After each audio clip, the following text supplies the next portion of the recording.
Le pays Adour-Landes-Océane, qui regroupe la communauté d'agglomération du Grand Dax, les communautés de communes du Seignan, du Pays d'Orthe, de Pouillon et de Max, renouvelle sa charte forestière. 2 réunions publiques ont été organisées pour permettre à chacun de participer à l'élaboration de celle-ci. Notre journaliste était présente à Tyrosse pour la seconde réunion.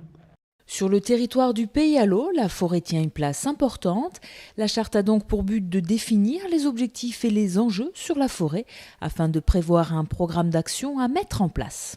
Donc la charte, elle est rédigée en partenariat. Alors il y a de la concertation, donc on a fait des réunions techniques avec des acteurs forestiers, des propriétaires forestiers, des acteurs environnementaux, des organismes, des élus.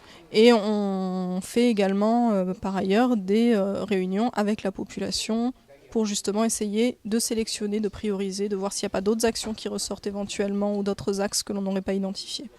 Pour ce faire, le pays a fait appel à l'ONF qui a organisé cette réunion publique sous forme d'atelier où les participants devaient choisir parmi les photos proposées les axes à développer ou à éviter.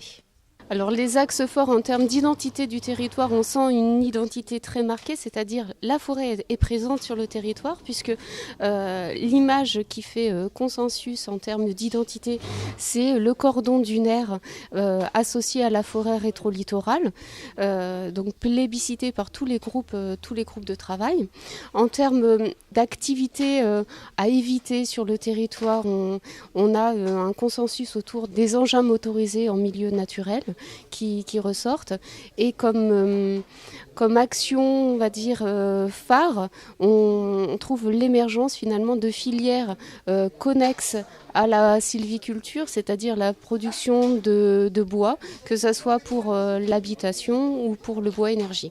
Et il y a cette volonté aussi de l'exploiter différemment, c'est-à-dire de pouvoir valoriser tous les produits qui ont fait la renommée du pain des Landes, hein, donc la résine, hein, comme activité du passé mais activité du futur, le GEMAGE ressort. Ces réunions ont été riches d'enseignements pour le pays qui a ainsi pu identifier les priorités et les attentes des participants.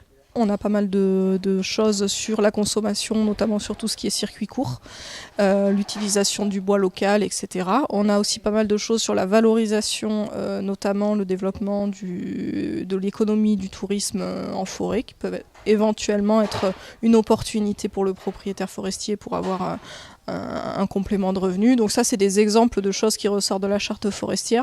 On a une vingtaine d'actions qui ont été proposées jusqu'à maintenant, mais ensuite il va falloir trier, justement, sélectionner en fonction de l'axe prioritaire que l'on veut donner au développement local.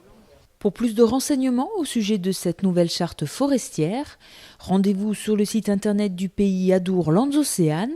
Vous pourrez aussi y déposer vos propositions et vos remarques.